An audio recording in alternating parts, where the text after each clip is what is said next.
소자의 춤을 한번 보시옵소서. 아마마마. 부상 그만하시구려 그만.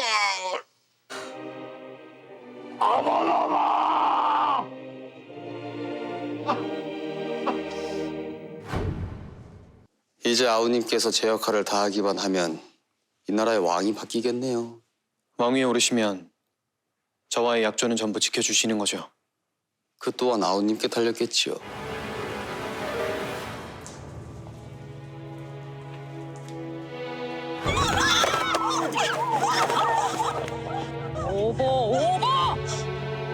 오보 뒤로 물러서서 따르라는 내 말을 잊었더냐? 기억해 줄래요? 혹시 우리가 헤어진다 해도 모조리 태워버리자!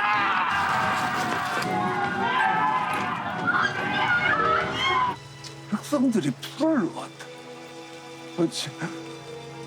어찌 이럴 수가 있단 말이냐.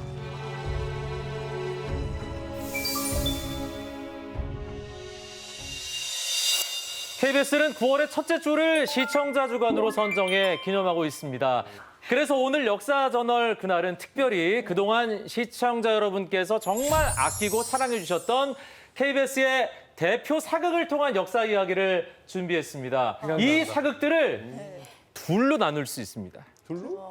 오늘의 특별 게스트 이광기 씨가 출연한 작품과 이광기 씨가 안 나온 작품. 대박. 그런데 잠깐만. 중요한 게 하나 빠졌습니다. 최근에 SNS에서 어마어마한 화제가 되고 있는 영상이 하나 있거든요.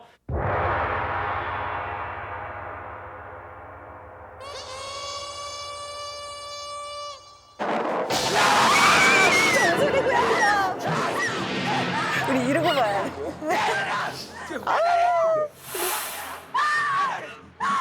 90년대 리메이크한 작품인데 이광기 씨가 나와요. 그런데 처음부터 끝까지 대사는 따다리 대라 이거밖에 없습니다. 저분 누구시에요? 접니다. 예, 그 당시에 어떻게 뭐 CG가 이렇게 하다 보면 아무래도 제작비가 많이 들어가다 보니까 한 3박 4일 동안을 다리를 묶고 뛰었습니다. 바로 안 보이게요? 마지막에 풀르는 순간 오히려 두 다리를 걷는 게 더 불편해요. 네. 그런데 중요한 건 남자 주인공인데도 아무도 날 못 알아본다는 거. 가끔 나하고 우리 부모님만 알아봐요. 가끔 가다 보면 번개 한 번씩 칠 때 있어요. 그때 내 얼굴의 형태가 나옵니다. 와 신기하다. 그런데 이 작품들 모두에 공통적으로 등장하는 게 있습니다. 바로 궁궐. 그렇죠. 나올 수밖에 없죠. 빠질 수가 없죠. 맞습니다. 예. 이 궁들 중에 조선의 왕이 가장 오래 머문 궁은 어딜까요? 경복궁이 전궁이긴 한데 이 질문자의 의도를 보면은 다른 궁일 거거든요. 머리 좋은 사람들이 이게 출제자의 의도를 아는 네. 거지. 그리고 지금 창덕궁이랑 창경궁이 위에 있고 사진이 커요. 그럼 둘 중 하나인데 와 대박. 그럼 아무래도 첫 번째 창덕궁으로 하겠습니다. 나한테 물어봤으면 무조건 경복궁이죠. 직기신공에 성공하신 직기신공, 건데 직기신공. 그게 맞아요. 그러니까 우리가 경복궁이 이제 조선시대의 정궁, 법궁이라고 생각하니까 제일 오래됐을 거다 이렇게 생각하는데 실제로 조선 전기에는 그랬죠. 그리고 이제 임진왜란 때 불타고 나서는 고종 때 와서 중건을 하니까 조선 후기에는 경복궁이 없어요. 그래서 그 실제로 경복궁의 역사는 한 225년 정도. 그런데 창덕궁은 1910년까지 한 500년 정도 역사가 있고요. 창경궁은 한 420년 정도 돼요. 조선 전기에도 경복궁이 있었지만 늘 경복궁에 있지는 않고 다른 궁으로 옮겨서 하는 경우가 많거든요. 그러니까 실제로 조선 전기에도 양골체자 그래서 경복궁에 있으면서 창덕궁, 그 창경궁을 이용하는 경우가 많았어요. 그런데 오늘의 진짜 퀴즈는 따로 있습니다. 얼마 전에 방영됐던 KBS의 대하사극 태종 이방원에서 우리 이광기 씨가 열연했던 그 역할이 누구였죠? 저 삼봉 정도죠. 정도전. 삼봉. 네. 조선의 개국공신이에요. 예? 조선의 기틀을 세웠습니다. 그런데 그런 정도전이 고심해서 만든 경복궁을 정작 조선의 왕들은 애용하지 않았다는 거예요. 대체 왜 그랬을까요? 창덕궁이 나중에 졌잖아요. 역시 집은 신축 아니겠습니까? 새집 살고 싶어서. 좀 경복궁을 제가 어떻게 보면은 그 설계한 사람이잖아요. 네. 우리 시은 씨 말 들으니까 좀 약간 좀 찜찜하네요. 잘 졌는데 튼튼하게 아주 견고하게 잘 졌는데 조선의 3대 왕인 태종이 경복궁을 놔두고 창덕궁을 지은 것부터가 뭔가 수상합니다. 또 조선 후기의 왕들도 임진왜란으로 이제 경복궁이 불탔는데 경복궁을 다시 짓지 않고 창덕궁과 창경궁을 복구하고 심지어 경희궁을 새로 지었어요. 근데 끝까지 경복궁은 외면했습니다. 대체 왜? 대체 왜? 이방원이 왕자의 난을 일으킨다. 정도전이 어린 방석을 세자로 책봉하고 자신의 사병을 협파한 것에 대한 반발이었다. 내가 왕이 되고 싶어서다. 형님. 살펴가거라. 이방원은 이복 동생 방석을 죽이고 왕권에 도전한다. 정한군은 절대로 왕이 돼서는 안 되는 사람입니다. 정한군은 그저 맹목적으로 권력을 탐하는 인간입니다. 무언가를 하기 위해서 용상에 앉으려는 사람이 아니라 단지 용상에 앉기 위해서 무엇이든 하는 사람입니다. 왜 그런 자의 손에 조선의 운명이 맡겨져야 하는 겁니까? 왜? 정한군, 배십시오. 날 죽이는 사람의 가슴에다 그 돌멩이 하나를 남겨놓고 갑니다.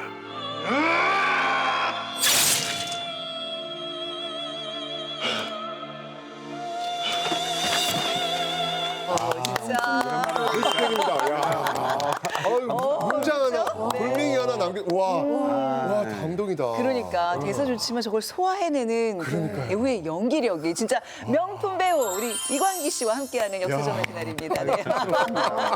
대기실에서 막, 야, 캠핑이라는 게 말이야. 이렇게 전혀 몰랐는데 연기만 했다 하면.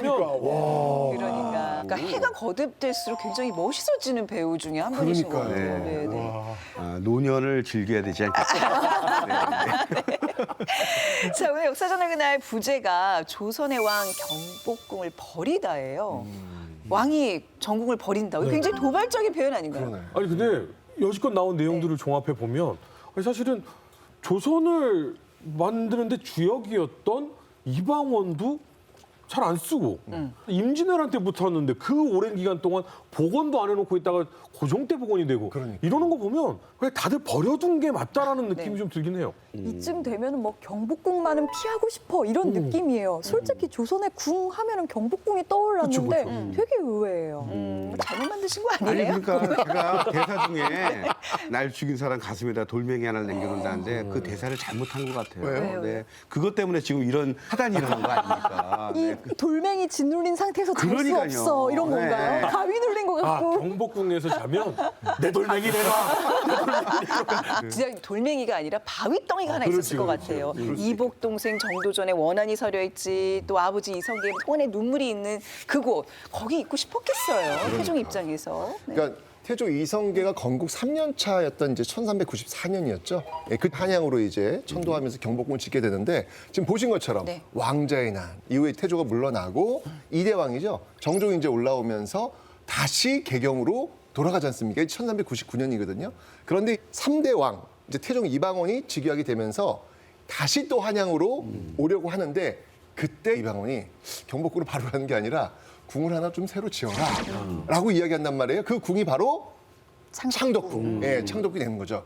그러니까 경복궁이 진짜 들어가고 싶지 않았던가 봐요. 그 경복궁을 지을 때 정말 그 아버지인 이성계와 함께 정도전이 정말 심사숙고해서 그 턱까지 잘 잡고 만들었는데 자기가 정도전도 죽였지. 어떻게 보면 자기의 스승인 정도전이 그 만든 그 터에서 살면 왠지 모르게 내가 계속 꿈속에서 돌멩이 던질 것 같아. 도전을 해봤기 때문에 할 수 있는 얘기예요. 다른 사람이 이런 얘기 못합니다. 2탄 기록은 있어요. 그러니까 태종이 개성에서 다시 서울로 오려고 할 때 그리고 창덕궁을 지어야 된다고 이야기할 때 찝찝한 속내가 드러나는 표현이 신도 그러니까 새로 만든 도읍에서 그 병고가 많았다는 표현을 해요. 그 결국 이제 왕자의 난을 이야기를 하는 것 같은데 경복궁 터가 뭐가 안 좋은 게 아닌가 이런 생각을 했던 것 같아요. 아니 근데 터 엄청 그 따져서 고른다. 엄청 고른 거잖아요. 명당인데 네. 명당으로 알고 있는데 아니었어요? 나도 나름대로 명당이라고 생각하는 거예요. 사실 말이 안 되는 핑계고요. 가볍게 그냥 눌러버리시네. 새로운 이제 궁을 짓겠다 명분을 터가 안 좋다고 표현을 했던 것 같고 실제로 태종은 양효할 때까지 그러니까 세종에게 물려주잖아요. 그때까지 창덕궁에 살아요. 그 세종이 왕이 되어서도 아버지가 여러 사람을 죽인 그 경복궁을 좀 피하고 싶었던 심리가 있었던 것 같아요. 그래서 중요한 행사 뭐 즉위식이라든가 외국 사신을 접대한다든가 큰 연회가 있다거나 이럴 때는 경복궁을 사용하고 평소에는 창덕궁에서 사는 경우가 많았어요. 근데 왜 이렇게 창덕궁을 더 좋아했을까요, 교수님? 창덕궁이나 창경궁 가면 숲속에 있잖아요. 그러니까 상대적으로 숲에 가려져 있고 주거 환경이 더 좋다고 볼 수 있죠. 애초에 창경궁은 그 성종의 그 할머니인 세조의 정희왕과 또 성종의 어머니 인수대비를 위해서 지어준 그런 공간이거든요. 그러니까 여인들을 위해 딱 지은 공간인데 여인들이 거기 있으면 왕은 따라갈 수밖에 없습니다. 그런 거 아닌가요? 제가 왕이라도 좀 이렇게 프라이버시가 필요할 것 같아요. 나무도 있고 꽃도 피고 그래야지 좀 사랑도 꽃피고 연애도 하고 나무 뒤에서 뭐 이렇게 꽃도 하고 그렇지 않았을까. 근데 그러니까 사극 같은 걸 보면 드라마 스토리들 있잖아요. 그런 드라마 스토리들의 배경이 또 어디였냐면 거기는 또 창경궁입니다. 주상은 죄인의 아들입니다. 어미가 폐위되어 사약을 받았으니 죄인의 아들이 아니고 무엇입니까? 성종이 새 왕후를 편안히 모시기 위해 지은 창경궁. 그러나 창경궁에서 인수대비의 노후는 편치 않았다. 나부터 죽여라! 비키라! 세조와 예종, 성종, 연산군 회비 윤 씨의 사약을 내린 일에 분노한 연산군이 궁궐에 피바람을 몰고 온 것이다. 소대왕 대비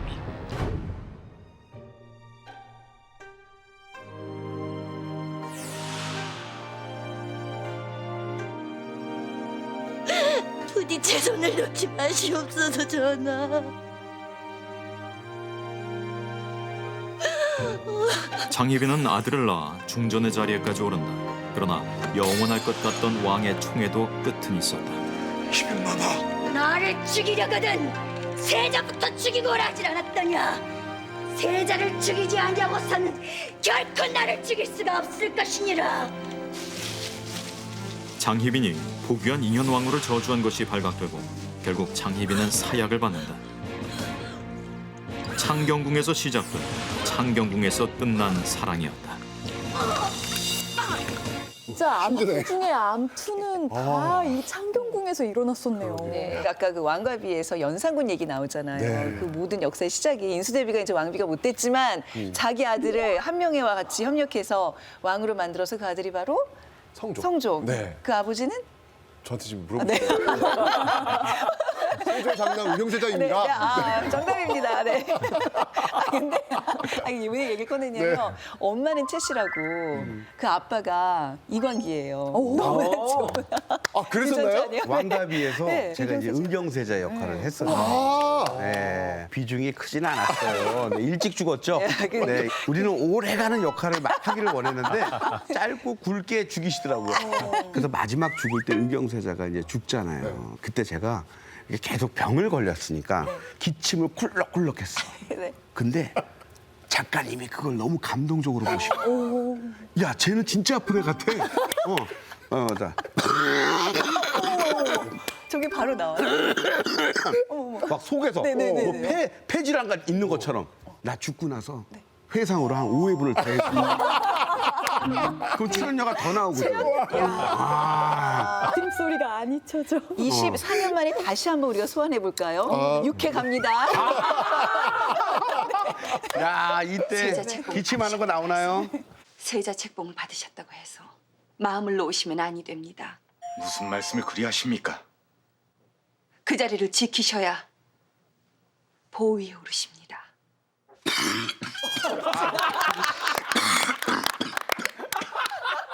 요즘도 기침을 할 때마다 피가 섞여 나오십니까? 아닙니다. 성균 사회께서 구해다 준 약초를 달에 먹은 이후로 크게 나아졌습니다. 너무 심려치 마세요. 소자가 조속으로 상황 전화를 찾아.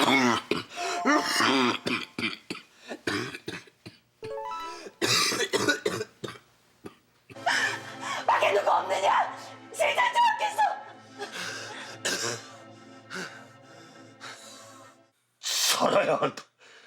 예리가 누구 때문에 그 숱한 살상을 마다하지 않았겠니?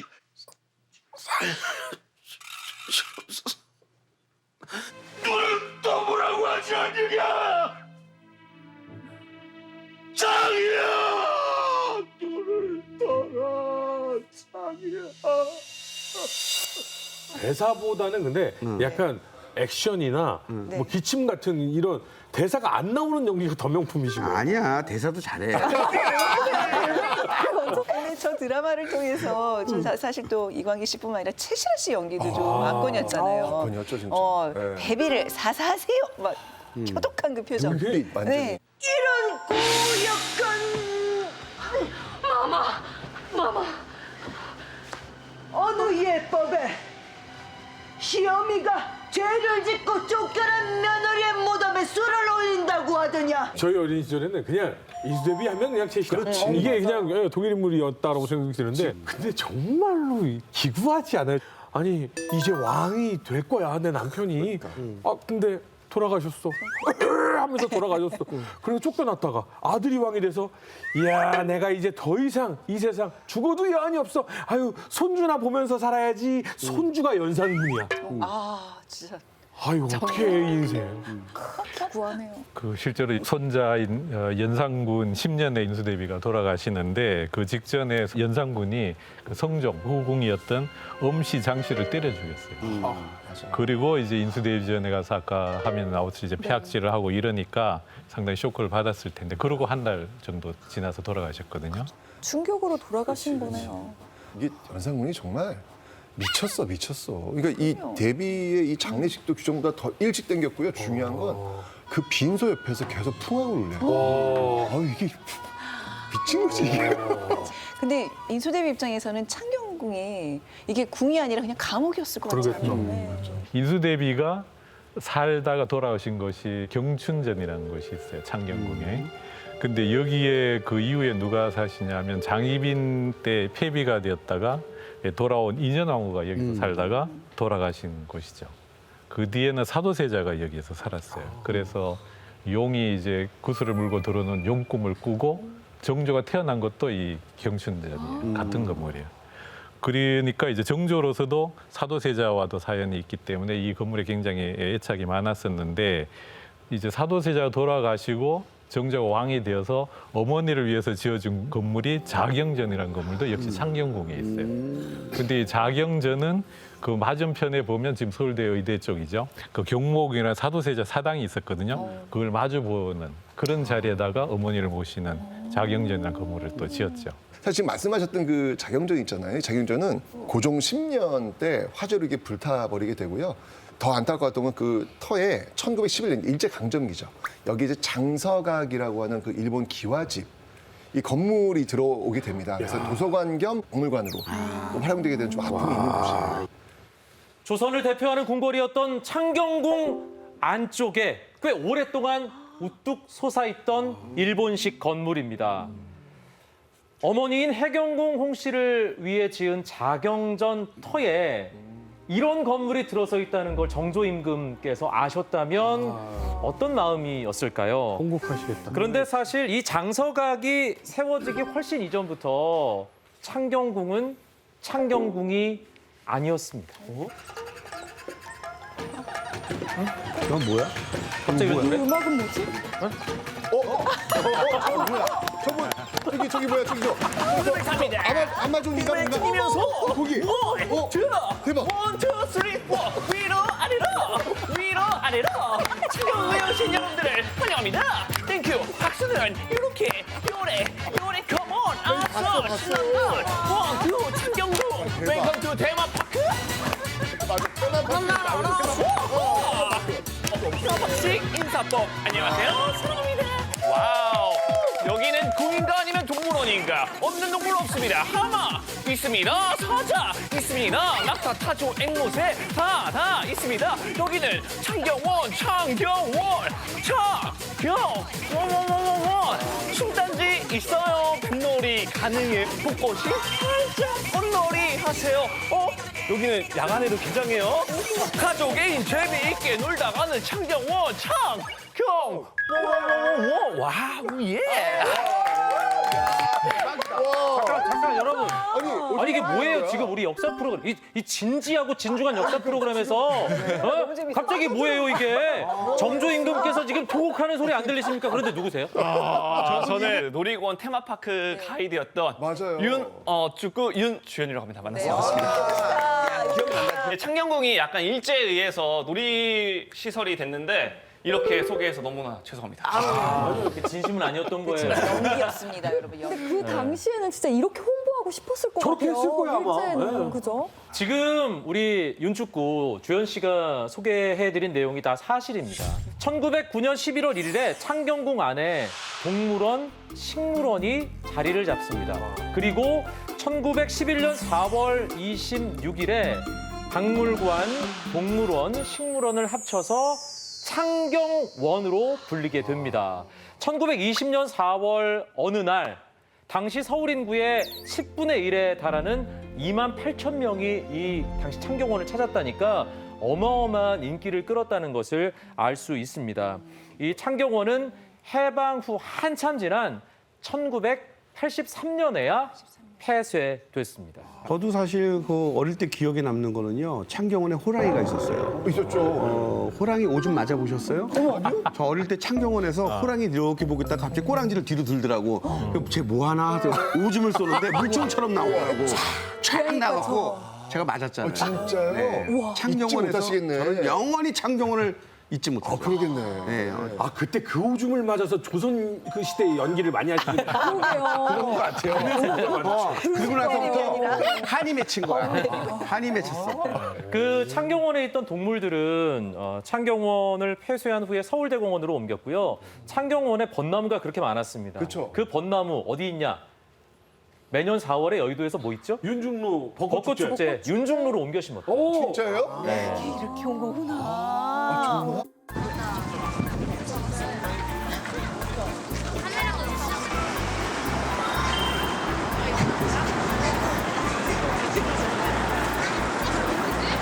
사실 일제가 창경궁을 창경원으로 만든 건 당시 순종에 대한 배려? 네. 였다고 합니다. 이 창덕궁에서 지내고 계시던 이 순종이 무료할까봐 심심하지 말라고 아이고. 그렇게 만들어 줬다는 될 걸 돼야죠. 맞죠, 여러분들? 하나시죠? 네. 그래서 제가 2절 준비했습니다. 얼굴로 춤추는 분노의 댄스. 일제를 생각하면 정말로 화가 납니다. 정말 화가 나서 미쳐버릴 것 같아요.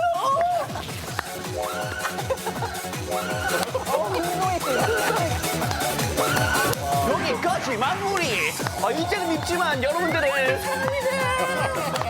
네, 잊지 말자 창경원. 역사는 코리아 브로드캐스팅 시스템 KBS. 창피합니다. 영혼 가득 담아서 여러분께 일제가 우리 궁을 어떻게 망가뜨렸는지를 제대로 우리 윤축구가 소개를 해드렸습니다.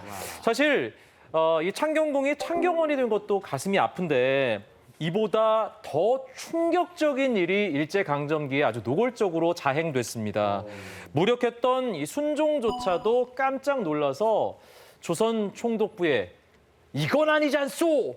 라고 할 정도의 일이었다고 하는데요. 과연 그 사건은 무엇이었을까요?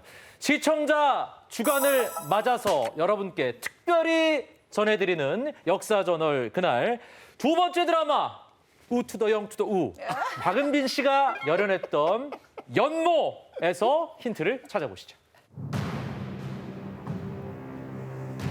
죽은 쌍둥이 오빠를 대신해 세자가 된 공주의 이야기 연모.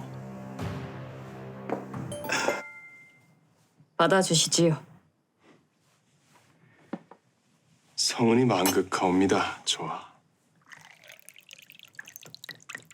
자고로 잔도 더 큰 것이 좋은 법 아니겠습니까? 비밀을 숨긴 채 왕위에 오르지만 해결할 수 없는 문제가 닥치는데 후사를 이어 종묘사직에 대를 잇는 것이 중전으로서 해야 할 가장 큰 직무이자 존재의 이유입니다. 부디 제가 저의 일을 해낼 수 있게 도와주시옵소서 전하. 조선의 종묘 사직을 위해서라도 선택을 해야 하오. 조선의 종묘 사직을 위해서 어쩔 수 없이 과연 조선이 지키고자 한 종묘 사직은 무엇이었을까? 부하를 제거하여 종묘 사직을 굳건히 하시옵소서. 남장 여주가 해결할 수 없는 문제는 맞긴 맞네요. 지금 남장 여주한테 그러니까 이제 임신을 하게 해달라는 네, 그런 설정이거든요. 그렇죠. 네. 참 곤란한데. 자, 근데 지금 이광용 아나운서가 던진 그 힌트 거기에 가장 중요한 얘기가 종묘 사직을 생각하셔서 아까 그 나왔던 그 대사예요. 종묘 사직, 종사. 네. 사극할 때마다 항상 나옵니다. 나오죠. 그렇죠. 네. 임금 앞에 가면 항상 신하들이 네. 임금이 다른 길로 가실 때는 예. 전하, 종묘 사직을 살피시옵소서. 이 얘기가 끊임없이 나옵니다. 그렇죠. 아, 정말 오랜만에 또 듣네요. 네. 그 종사를 보존하셔서 보통 이렇게 줄여서 말하는데 이제 종묘와 사직이거든요. 근데 종묘는 역대 왕과 왕비의 위패를 모신 사당에 해당되고 사직은 두 개의 단이 있어요. 그래서 토지신을 모신 단이 있고 그다음 곡식의 신을 모신 단인데 이것을 이제 제사를 지낸 거죠. 농업 국가니까 그런 거죠. 사직단. 가묘우사. 사직단. 예. 합쳐서 이제 종사가 되는데 종사가 국가 자체라고 생각을 해요. 그래서 종사가 보존이 안 된다, 종묘사직의 제사를 유지하지 못한다, 그럼 나라가 망했다는 그런 의미가 되는 거죠. 그런데 이 태조 이성계가 창업을 해서 개성에서 하잖아요. 그때 먼저 개성의 종묘를 만들어요, 조선의 종묘를. 그리고 이제 자기로부터 사대조, 그러니까 아버지, 할아버지, 증조, 고조 이렇게 사대조의 위패를 모시죠. 왕으로 추존하고. 그리고 이제 한양의 도읍을 정할 때도 궁궐 짓기보다 앞서서 종묘와 사직의 땅을 정하고 지어요. 그만큼 종묘와 사직이 중요하다는 거죠. 국가로 있어서. 종묘 가봤어요? 아니요. 들어가 보진 않았어요. 그냥 항상 거기서 그냥. 아, 그 앞에서? 네. 이게 종묘 참 묘한 게 그 앞에가 종로대로잖아요. 네네. 굉장히 복잡하고 시끄러워요. 그런데 딱 매표소에서 표를 사고 딱 들어간 순간 정말 조용해요.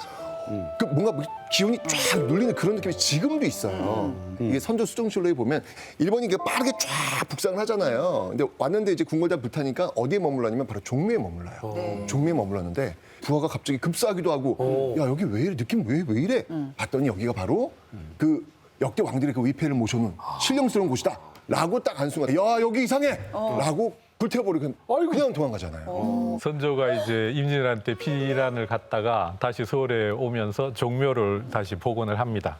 그리고 이 건물은 광해군 때 완성이 돼요.